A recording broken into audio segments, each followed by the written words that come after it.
Thank you.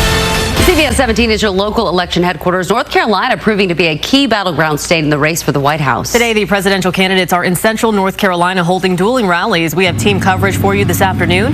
CBS 17's Russ Bowen is in Raleigh covering Vice President Kamala Harris. But first, let's go to CBS 17's Dina Harley. She joins us live from Rocky Mount, where President Trump just finished speaking to supporters. Dina.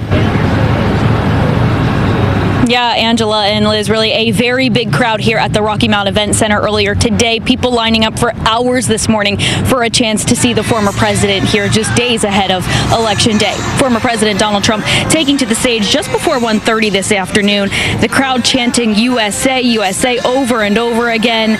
Trump talked a lot about taxes and inflation. He said Americans cannot afford another 4 years of Democrats in office. Take a listen into some of his remarks. I'm here today with a message of hope for all Americans with your vote in this election. Oh, it's coming up so nice. We're down to 6 days, maybe sort of 5. Maybe 5 the way you count it. 6 days, can you imagine? I will end inflation. I will stop the massive invasion of criminals into our country. And I will bring back a thing called the American dream. Isn't that nice? Because we haven't had that. We haven't had that in a long time. Our country will be bigger, better, bolder, richer, safer, and stronger than ever before. And like I said, people waited in line for hours this morning to hear him speak. When I asked what policies of his they're voting for, most people told me his economic policies. A few first-time voters told me they're concerned about being able to afford their first ever home, and they think a Trump presidency would help them do it.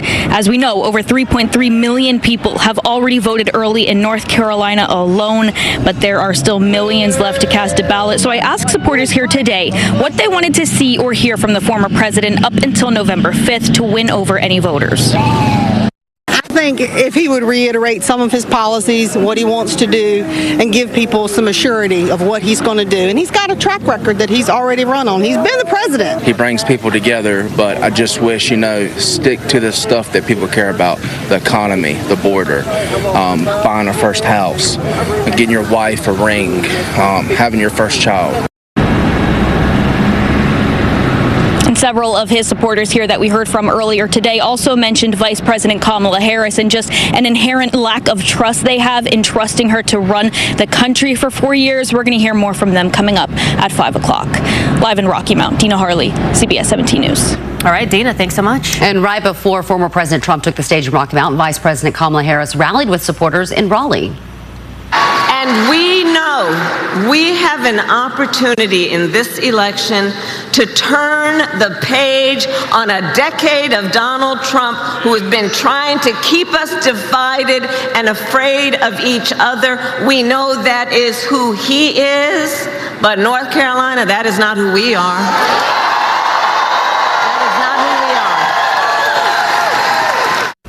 Well, CBS 17's Russ Bowen spent today at Coastal Credit Union Music Park talking to supporters before and after the rally. And Russ, what are you saying? They were really enthusiastic coming out. Look, they believe she can pull this off, but they were also on a mission, listening to what she had to say, believing that it was their job, too, to get out and get people to the polls to vote for her between now and Saturday, which is the end of early voting, and then, of course, Tuesday for the big day, Election Day. They also seem quite undeterred by the numbers that are coming in with early voting, with Republicans outpacing their normal numbers and outpacing Democrats in terms of turnout by about 1.25%. And 1.25%, even a quarter may not seem like a lot, but we know this race will likely be won well within the margin. So that's really as far as they're concerned. The other vote, the youth vote. Now, this is the first time that the plurality of voters are 45 years old and younger in North Carolina. So the older voter, of course they matter, but that younger voter is what can put her over the top, and also Donald Trump as well.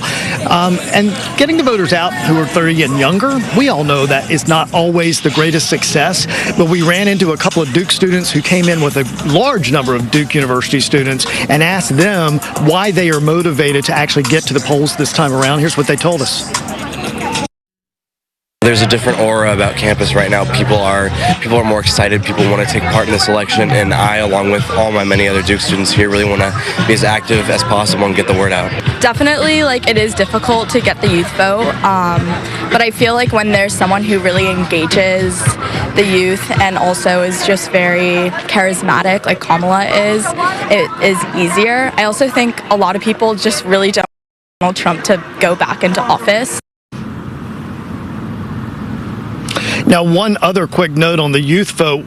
The unaffiliated voter, it's a registered category in North Carolina, right? It is the largest block of voters in the state, and it's also where most younger voters are going as newly registered voters. They're not affiliating themselves with either party. So that's why both teams are, sort of trying to court them into their corner. The other section that Harris has really struggled with are older white men and white men in general.